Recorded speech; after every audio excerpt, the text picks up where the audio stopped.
G'day everyone, thanks a lot for having me along. I'd like to also start by acknowledging the traditional owners, the Gadigal people of the Eora Nation, and pay my respects to their elders past and present.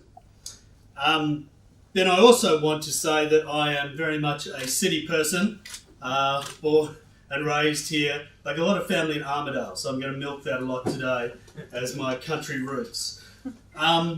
It was a great pleasure to work on this important report, and hopefully we have some useful information that can go into your campaigning, your own work in local communities. And I really do encourage you. It's a 40-page report, so obviously I'm not going to give you all of it. I'm just going to give you the guts of it today, but I encourage you to look at the full report, and also feel free to get in touch with me. Does that come up? Yes, great. I can just see around the corner. Via these various methods, my email hasn't come up, that's very useful. It's just troy@tai.org.au. I'm sure Troy here could give it to you at any stage. And I'm happy to answer any follow-up queries you have about the report, clarify any issues at any time. It'll be my pleasure. And on that note, I want to also sincerely thank Troy, Shay and Valerie from the union for all their assistance in putting this report together, including tedious things like proofreading the reports that always improves it. And I want to thank my boss, who Troy mentioned, Jim Stanford. Australia's not always all that welcoming of foreigners coming in and contributing to our public debate, but I think over the couple of years he's been here, Jim's made a huge impact in terms of being a credible, progressive economic voice on public policy matters. And if you've never heard of him, I'd encourage you to look up his work on our website. He's always in the media, to be honest. You can't stop him unless he's in Canada. And even then, he's around a lot. But he had significant input into this report. Okay, let me get to it. And also, if we don't have a lot of time for questions, I'll hang around until the end. If anyone wants to come up and ask me a question personally, I'll be more than happy to respond. Okay, so the report's divided into two sections. Everyone can read it. The importance of the public sector in regional New South Wales. Starts off, case against public sector austerity in New South Wales. And I think that's the big picture kind of banner that we're going to look at. And then what falls underneath that banner of public sector austerity. But that's the overarching framework for our analysis, and I'll go into that in more detail. Then mapping total public sector employment in New South Wales, particular importance of state public sector employment in regional New South Wales. Part 2, threats to public services in regional communities, so the economic impacts of austerity in regional New South Wales. Then some very brief examples, I'd call them mini case studies, on outsourcing, downsizing, privatisation and so-called efficiency dividends. And I have no doubt that all of you in the room could come up with another 10, 20 examples for all of those parts, all of those sections in the second part of the report. And that's something I'd like to hear. If you've got a better example than the one we've come up with, by all means get in touch.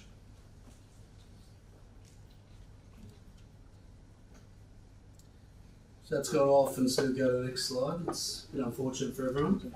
Just get that.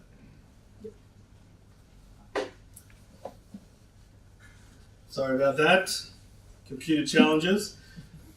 Okay, so the case against public austerity, which, as I said, is the broad framework under which all these specific policy measures sit.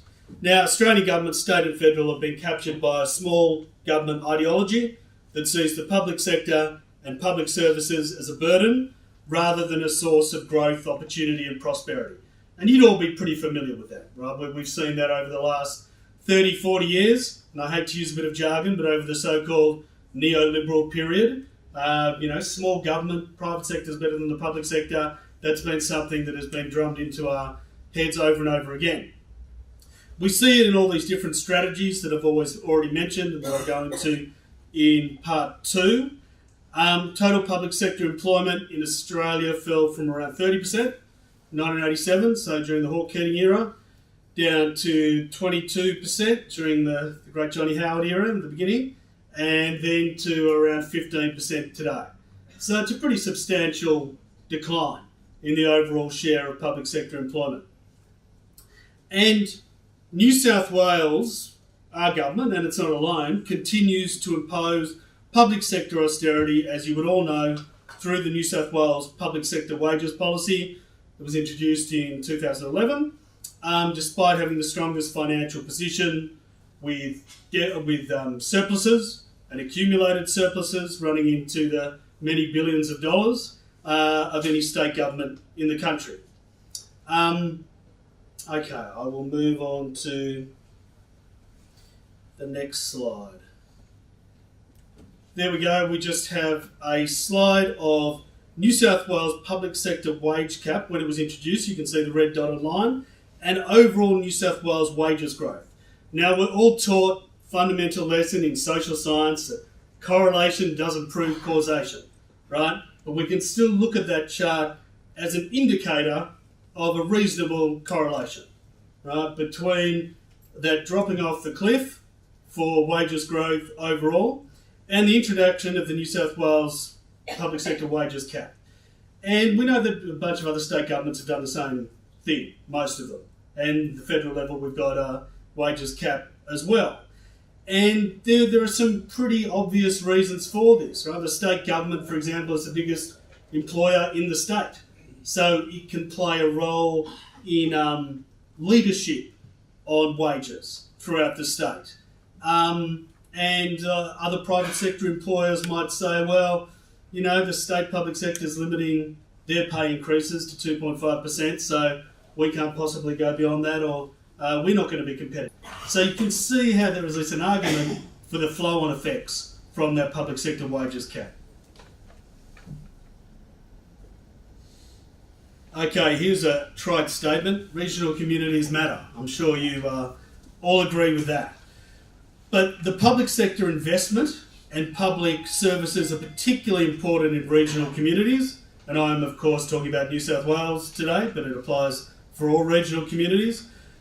Because public sector work is relatively secure and well paid in environments of chronic labour underutilisation. So you see on the headline figures, unemployment in regional New South Wales is 5.3% compared to 4.6% in Greater Sydney, which is a significant difference, but it probably doesn't blow you out of your seat, right? But the thing is that the labour force participation rates are far lower in regional New South Wales than they are in Greater Sydney. And if we applied a participation rate at the Sydney rate to this data, we would find a tripling of that headline regional unemployment figure up to 15%. And maybe that would make more sense to you in terms of your experience in your own communities. And obviously, particular communities are, some are more badly affected than others. I should point out that the regional New South Wales figure includes some big places like Newcastle and Wollongong, right? So we're not just talking about, medium-sized or small towns. Okay, public services and facilities can act as anchor industries with positive spillovers for the private sector.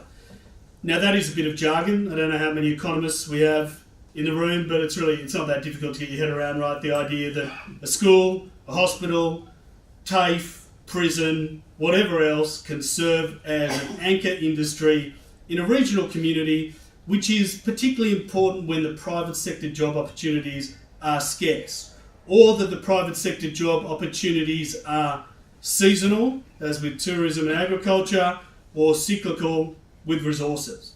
The public sector has the potential to be the spine of the economies of different regional communities. Okay, so meeting the challenges of higher unemployment, lower incomes, significantly lower incomes, poor infrastructure and demographic declines in regional New South Wales requires two responses: ending current policies that reduce economic activities and opportunities in regional New South Wales, and implementing specific regional development plans. And, for a long time, the regional development plans have been very unpopular.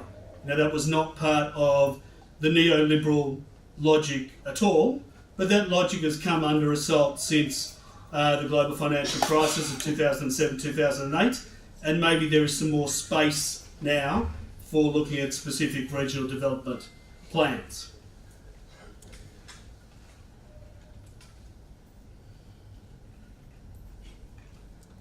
Okay, moving on to mapping total public sector employment in New South Wales.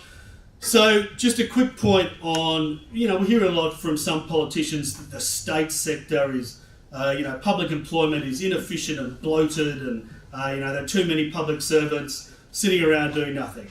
Well, in New South Wales, that really couldn't be further from the truth, right? We're down to the second lowest in terms of total public sector employment in the country at 14.2% of total employment. I should point out that all this data is coming either from the ABS censuses from 2011-2016 or some more recent ABS data. And all of that is referenced in the report, and you can go through it at your leisure. ABS survey data indicates a very modest increase on a headcount basis from 423,000 to 469 in the 10 years from 2007 to 2017. And administrative data from the New South Wales Public Service Commission shows a similar picture of stagnation in overall state public sector employment. So there's a long-run increase of just 1% a year, and that's much slower than the growth in New South Wales's population and the expansion of the overall labour market. Sorry about that. Okay, so this will be pretty familiar to you. This is just a slide showing where public sector workers in the state government, state public sector workers, are concentrated. And unsurprisingly, the bulk of state public sector workers, over 90%, are employed in three large categories of work: education and training, health and social services, public administration and safety. So all essential services and growing industries. Now that's another way where we need to sort of change the logic of the conversation in terms of public debate, looking at these not as costs, but as investments in the future. And probably a lot of you are familiar with someone like Ross Giddings, the Herald economics journalist, who talks about, as we get richer, more and more people want to spend a bit more on health and education. That is not a huge shock, right? So that those industries are expanding, as with something like disability services. That's actually a good thing. That's just something positive about our society, not something negative. Okay, a linked point: educational qualifications of state public sector workers. This just points out, as you can see very clearly from the chart, that there's a very high level of educational attainment among state public sector workers. That it is far in advance of private sector workers across the state. I won't dwell on that any longer, but I should probably show you the slide so you can see it. So using two slides at the same time, it's so much fun. PowerPoint. Okay, now you've had a good look at that one, and of course all these are in the main report, so you can go through them more slowly. Now if we move on to incomes, that's an interesting one as well. If we're looking at weekly incomes, broken down by state, public and private sector, and looking at the range of incomes under different income thresholds, weekly income thresholds. And you can see that private sector jobs demonstrate a higher incidence of low-paying jobs, under 1,000 per week, and very high-paying jobs, over 3,000 a week. In contrast, a large majority of state public sector positions, over 70%, are in those middle income bands between 1,000 and 1,000 per week. And there are just 42% of private sector workers in those middle income bands. Okay, now moving on to the particular importance of state public sector employment in regional New South Wales. So overall level of public sector employment across all three levels of government in regional New South Wales broadly in line with the state's share of population, but there are more local government employees outside of Sydney than in Greater Sydney. Greater number of jurisdictions, more area to cover, etc. Smaller jurisdictions. Commonwealth employees are underrepresented, and state government is roughly in proportion. A total of 38% of state public sector employees of regional New South Wales work in education, so a bit higher, educational training, a bit higher than across the state as a whole, and 33% in healthcare, again marginally higher than the state as a whole. So it's just another indicator of the importance of those industries. Coming back to that term that I used, anchor industries. And as someone who went to Charles Sturt University in Bathurst and has uncles working at UNE in Armidale, I understand this concept of anchor industries. They are very important. Educational qualifications. Okay, again, it is just an even stronger indicator of the high levels of educational attainment of public sector workers, state public sector workers in regional New South Wales. So 70% of state public sector workers in regional communities possess a diploma or higher level of education, and close to half have completed a bachelor's degree or higher. In contrast, just 28% of private sector workers in regional communities have a diploma or higher, and only 16% have a bachelor's degree or postgraduate training. And that leads directly on to the same chart. I'm sorry, it looks like nothing at all. I'm sorry, it looks a bit garbage. It was done in a different version of Excel. But again, you can just see in an even more pronounced manner the kind of the concentration of public sector incomes in those middle bands, and far more income dispersal for private sector workers. And you see particularly high concentration of private sector workers. 60% in regional New South Wales earn under $1,000 per week. Now, that is something that we should obviously be looking to address as a society. This is not about, dissing private sector workers of regional communities. It's just about stressing the disproportionate importance of public sector workers in regional communities because of those relatively, I emphasise, secure, relatively well-paid jobs. Okay, moving on, and this gets into a bit more of an effort to quantify some of the costs of the relative decline of public sector employment in regional New South Wales as a share of total employment. Okay, I'll skip through this pretty quickly. Public sector employment is an important direct source of employment and income opportunity for hundreds of thousands of residents in regional communities. I've gone over these points, I won't repeat them. More stable, higher qualifications, better paid. And I've just gone over all those points, so I won't repeat them. Public sector spending generates important spillover stimulus for purchases of private goods and services. So that's a bit of a mouthful. Again, I don't know how many people are familiar with spillovers and spillover stimulus, but basically it means two things. If you've got a public sector employer, it needs a range of inputs into that, whether it's a school or a jail or a TAFE or whatever. It needs to purchase, right? It's a purchase inputs that then come into that local community. And then there's the direct consumption, which I'll get to in a bit more detail in a moment, of workers in the public sector in regional communities. Okay, so your job, your relatively secure job at the local school is obviously demand for the local cafe, the local restaurant, the pub, I don't know what else, everything else that's going on in regional New South Wales. It injects demand into the economy. So we've got to think about those spillover effects again as a positive attribute of public sector employment. Okay, so there are two key trends: direct job losses in many regional communities, not all, but many, and a decline in the proportion of public sector workers in regional New South Wales as a share of total employment. So we've got a chart in the report that was too big to fit in this little presentation, but have a look at it if you have time. The key point is 18 of the 20 local government areas with the highest percentage public sector job losses, that's total public sector job losses, between 2011 and 2016, that's the census period, were in regional New South Wales. Okay, so only 2 were in Greater Sydney. So that was a nice concrete finding we got out.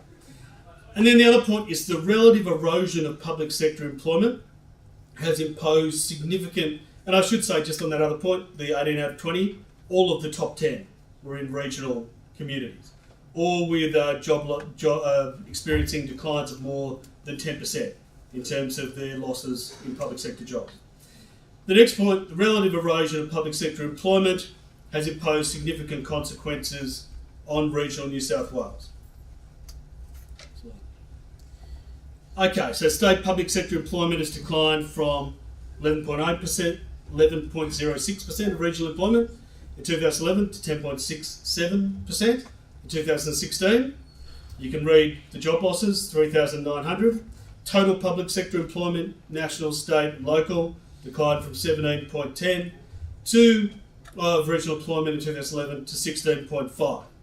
Retaining the same share of regional employment, retaining the same public sector share of total employment in regional communities would have resulted in an extra 6,000 public sector jobs in regional communities by 2016. Okay, again, it's all maybe a little bit of a mouthful, but all the charts and the data are in the report.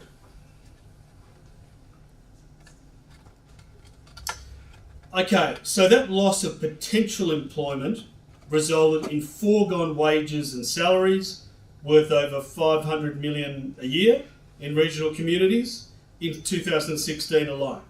So this was what was lost, yeah, between 2011 and the foregone wages and salaries through that declining share of public employment.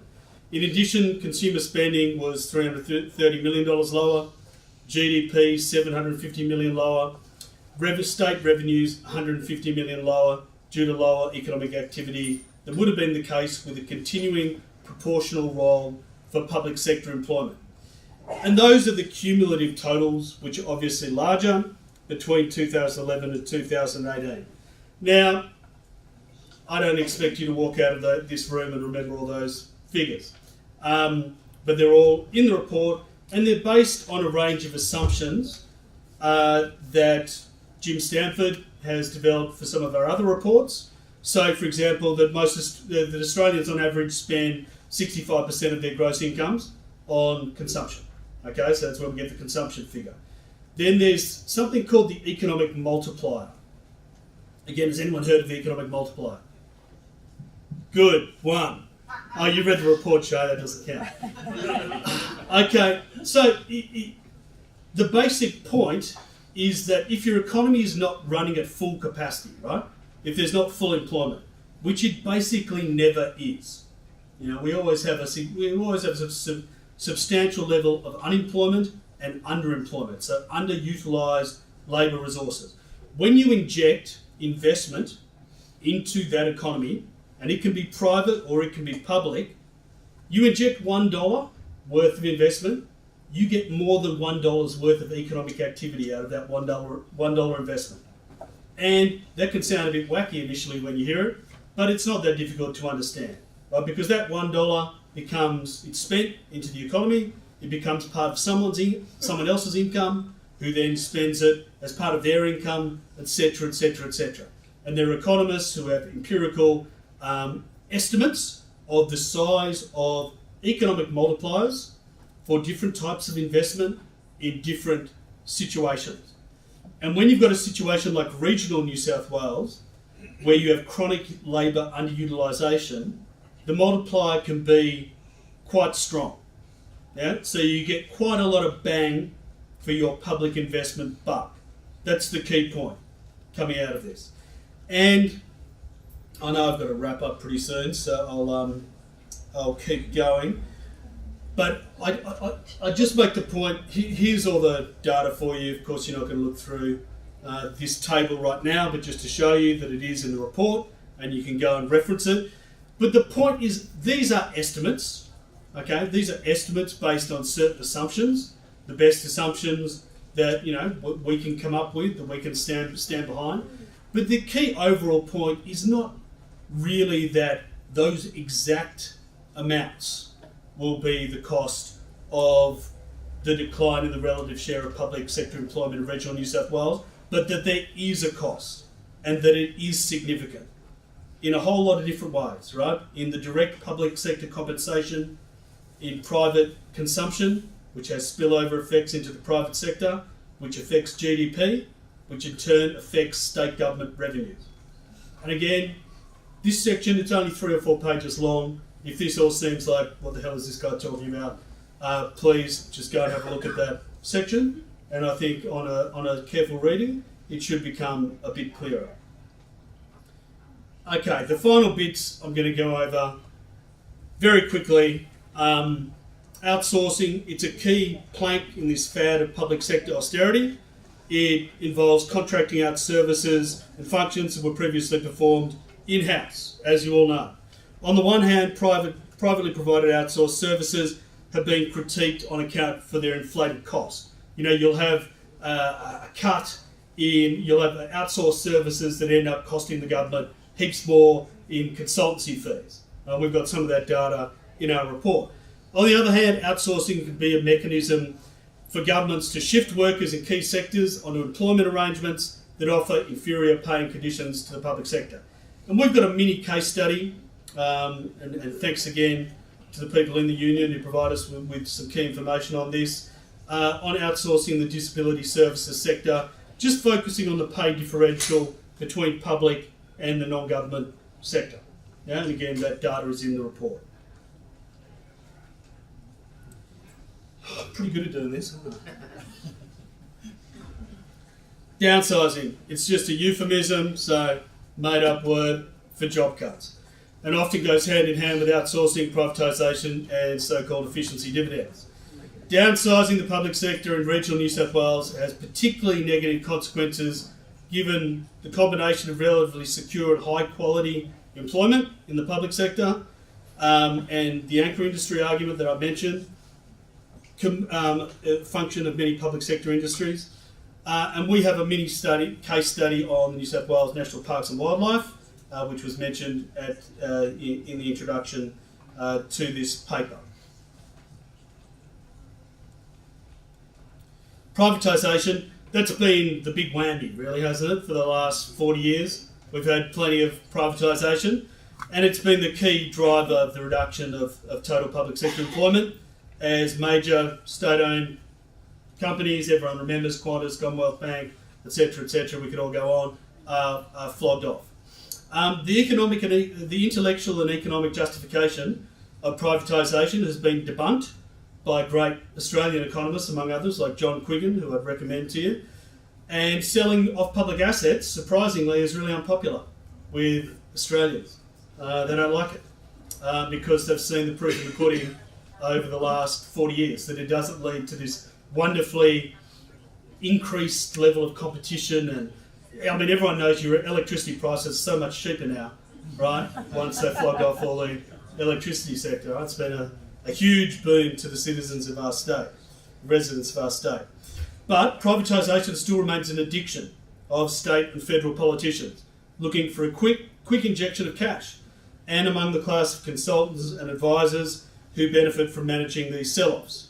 And we see this all the time. You know, so many examples, you can all come up with many. Our report focuses on arguments against prison privatisation, focusing on the lack of transparency that private prisons have regarding staffing ratios. It's really difficult to get any information about private prisons. Lower pay rates in the private sector, and public sector prisons have no profit motive, right? So therefore, the related incomes and expenditure associated with that publicly owned prison is more likely to be spent in the local community. It's more likely to be channeled back into the local community. I think a particularly important thing with regional New South Wales, and I don't know if any of you are from Grafton, but if you are, you know that they're planning to build the biggest prison in New South Wales, in Grafton, on a privatised model with all our favourite friends. Who was it? Serco, John Lang, John Holland, and Macquarie Capital. And this is a clear case of private profit trumping public interest, both economic and social. So this prison's meant to provide 600 ongoing jobs. These jobs should be high quality, secure, public sector jobs.